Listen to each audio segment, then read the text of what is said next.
Good day! In this video, I will be talking about the sociological foundation of education in terms of leadership and public relations. So specifically, we will be talking about the nature of leadership, the need for leadership, the elements of leadership, as well as the leadership styles, and leadership styles on use of authority. Let's start. So here are the nature of leadership according to Richard Steer. First one is it is an attribute of position. Second one is it is a characteristic of a person. And third one, it is a category of behavior. So first, attribute of position. So isa siyang position. Ang leadership ay isang position na binigay sa isang tao. Pwedeng halimbawa siya inihalal or pinili ng maraming tao or ng group of people o kaya naman ay pinasa sa kanya yung leadership. So yun ay isang position, pwedeng mas mataas or maituturing nating mataas kaysa sa iba dahil binibigyan ng mga tao na naghalal or pumili sa kanya ng karapatan, binigyan siya ng karapatan para makapag-decide at mag-govern sa kanilang lahat. Second one, it is a characteristic of a person. So ang leadership can be also a characteristic of a person. It can be innate o kaya naman leadership can be also developed. So nasa sa kanya na yung characteristic or yung meron dapat siyang leadership skills. So yon, it is a characteristic of a person.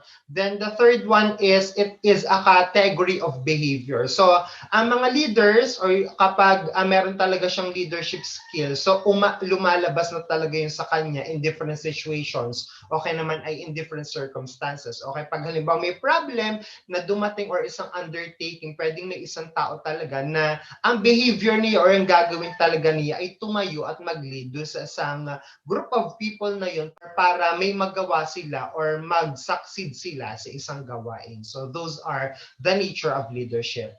So second one is the need for leadership. The question is leadership really necessary? Kailangan ba talaga ang leadership? So in my own opinion, ang leadership talaga ay kailangan. So it is really necessary because marami na ding mga civilizations as well as yung mga group of animals na nagsasucceed and nagtathrive because merong isang tao na naglilid sa kanila or isang individual na naglilid sa kanila. Marami na ding mga sabi ko mga civilizations na umangat, na nagtagumpay at as well as ngayon kahit ngayon marami din naman or halos lahat or I must say lahat ng mga bansa or mga group meron talaga isang leader na kailangan talaga para mag-lead doon sa isang grupo na yun or grupo ng mga tao para talaga sila ay mag-succeed or ma-achieve talaga nila yung isang goal. So yung leader kasi can be the embodiment or yung symbol ng kanilang goal o kaya naman for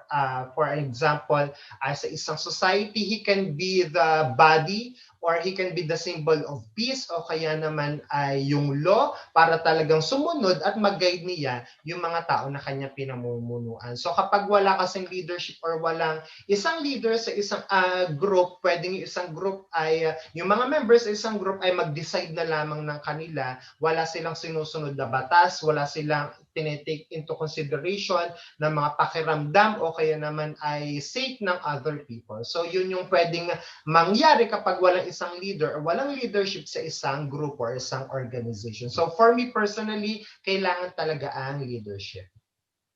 So the third one is the elements of leadership. So meron tayong apat na elements of leadership. First one is, it is the ability to use power effectively and in responsible manner. So this talks about power. Okay, kailangan yung isang leader, hindi niya ginagamit yung kanyang kapangyarihan just to gain his personal agenda. Hindi niya dapat ginagamit ang kanyang kapangyarihan para lamang siya ang makinabang doon sa isang grupo. So kailangan talaga ginagamit niya yun para ma-lead niya yung grupo niya or yung mga tao para mag-succeed sila and also mag-gain din sila as well, hindi lamang siya personally, kundi yung iba't iba ding tao and thus magagamit talaga niya yung kanyang power, sabi dito, effectively and in responsible manner. So hindi siya boss Okay, so siya ay isang leader or isang manager. Then the second one, it is the ability to comprehend that human beings have different motivation forces at different times and in different situations. So it talks about motivation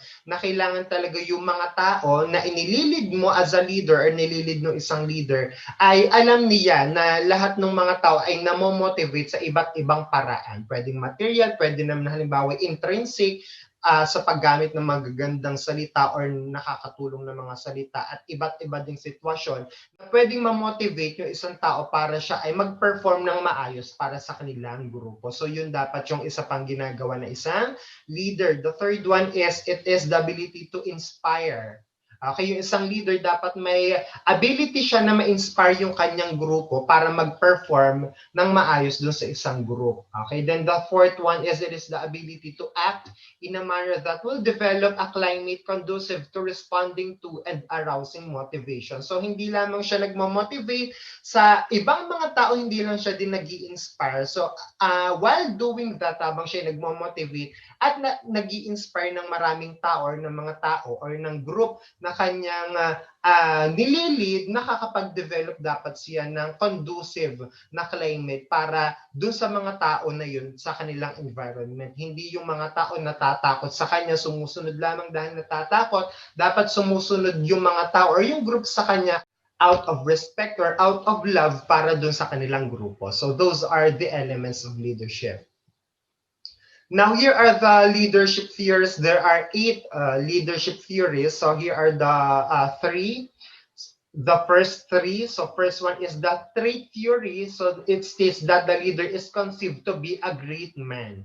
Okay, yung isang leader daw siya isang great man or nakakataas or meron mga karakteristik na kakaiba na mas maayos o kaya naman ay mas angat dun sa kanyang mga followers. So kaya siya tinawag na trait theory, yung kanilang leader will be treated as the great man o yung mas nakakataas or mas may kakayahan talaga para i-lead sila. So the second one is the environment theory. So it states that a person proposes a solution or exhibit heroic actions in situations making them in a position to lead. So kapag merong isang undertaking or isang problem at may isang tao na tumayo para mag-propose ng isang solution or gumawa ng isang action, so siya na pwede yung magiging leader ng grupo na yun. So that is environment theory. Then the third one is personal environment theory. So it states that characteristic of a leader, follower, and situations determine a leader or determines a leader. So depende sa magiging sitwasyon or magiging problem kung sino yung magiging leader or follower. For example, ay may isang situation that calls for communication skills. So kailangan yung leader or yung tatayo or mapipili nilang leader ay magaling sa communication.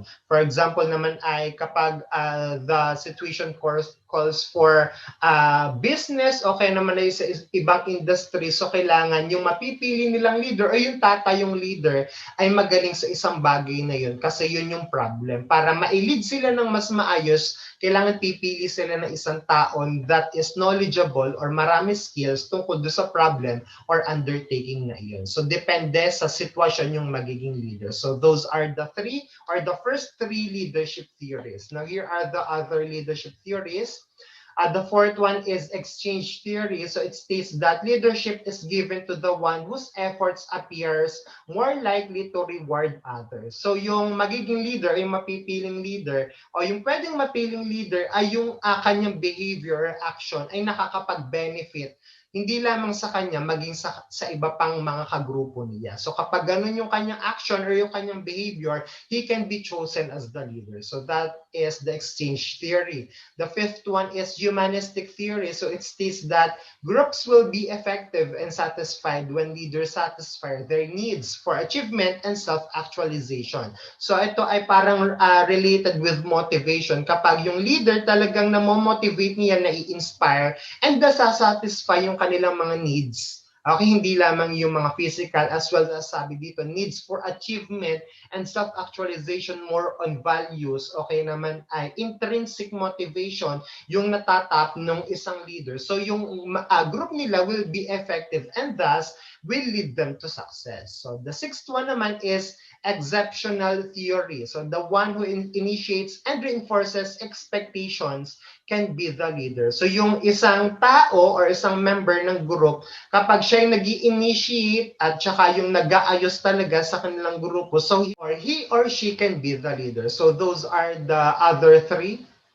Next leadership theories are number 7, contingency theory. So it states that the pattern of leadership behavior will lead to effective group performance. So depende sa nagiging behavior or ginagawa ng isang leader, depende sa kanyang mga actions, yung magiging effectivity ng isang grupo or yung ginagawa ng kanyang mga member. Kapag halimbawa nakakatulong talaga or beneficial yung kanyang mga actions, nakaka-inspire, nakakapag-motivate sa kanyang mga kagrupo, then magiging maayos din yung performance ng kanyang mga nililid na mga tao. Then the last leadership theory is the path goal theory. So it states that the patterns of leader behavior leads to clarification of group goals and stimulates effective instruments and responses on the follow. So dapat yung ginagawa ng leader, yung kanyang mga action ay talagang nakabase or naka-align do sa kanilang objectives or sa kanilang goal. And then also dapat nakakapag-stimulate din daw yun ng effective instruments and responses on the follower. Yung kanyang mga behavior and actions ay nakakatulong, hindi nakakahinder or nakakasagabal sa ginagawa ng kanyang mga kagrupo para makapag-perform talaga sila ng maayos. So those are the leadership theories. Now here are the two leadership styles. So first one is task-oriented leadership. The second one is the people-oriented leadership. So kapag task-oriented leadership, yung leader ay nakafocus talaga doon sa ginagawa nilang task para perform ng maayos yung kanyang mga kagrupo and then talaga mag-succeed sila as a group. So kapag task-oriented, sa task talaga nakafocus yung isang leader. Then kapag people-oriented naman, sa tao or sa relationship niya, maayos na relationship niya ng leader sa kanyang mga kagrupo. Kapag naniniwala yung people-oriented leader na kapag maayos yung pakikisama niya, harmonious yung kanilang relationship, maayos yung kanilang samahan and yung pakiramdam niya sa kanila, sa kanyang mga kagrupo, as well as yung pakiramdam ng mga kagrupo niya sa kanya, maayos silang lahat. Okay, then makakapag-perform ng maayos yung kanyang group and then talagang ultimately they will succeed. So those are the leadership styles.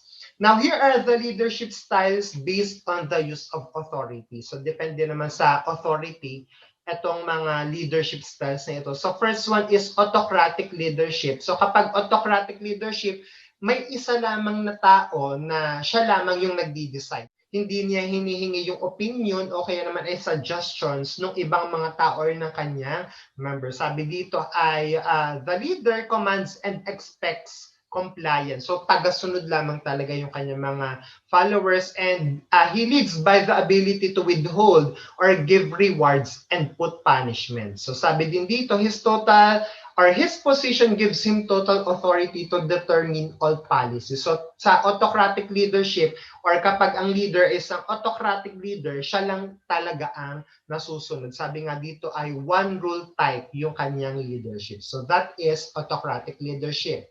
The second one is democratic or participative leadership. So the leader consults with subordinates on proposed actions and decisions and encourages participation from them. So kapag democratic or participative leadership, unlike those autocratic, dito sa democratic, tinatanong din niya or kinoconsult niya halimbawa yung mga other appointed leaders or yung mga in-appoint din niyang mga nagli-lead sa ibang mga group, humihingi din siya ng mga suggestions mula sa kanila. So sabi din dito, the leader is there to assist, suggest, communicate, and being aware of problems solves them. So hindi lamang siya talaga yung nagdi-decide. Nagdi-decide lamang siya after makapag-kumuha siya ng mga suggestions. So hindi lamang talaga siya yung isa talagang nagdi-decide.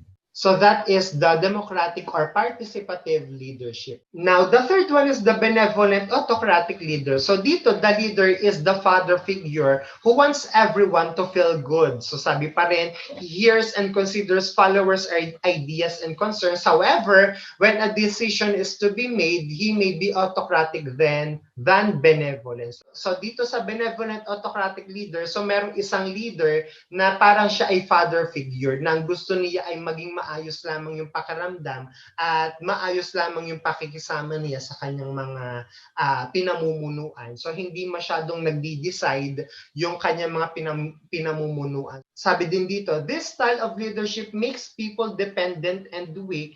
And if he dies, the organization may also die. So kasi nga dito sa benevolent autocratic leader, parang umaasa lamang lagi yung kanyang mga members sa kanya. Siya lamang yung nagdi-decision. Ang gusto lamang niya ay maayos lamang, parang feel good or chill lamang yung kanyang mga kagrupo. And then kapag kapag nawala siya, yung grupo din ay ultimately mawawala din or hindi magfa-function ng maayos. So that is benevolent autocratic leader or benevolent autocratic leadership.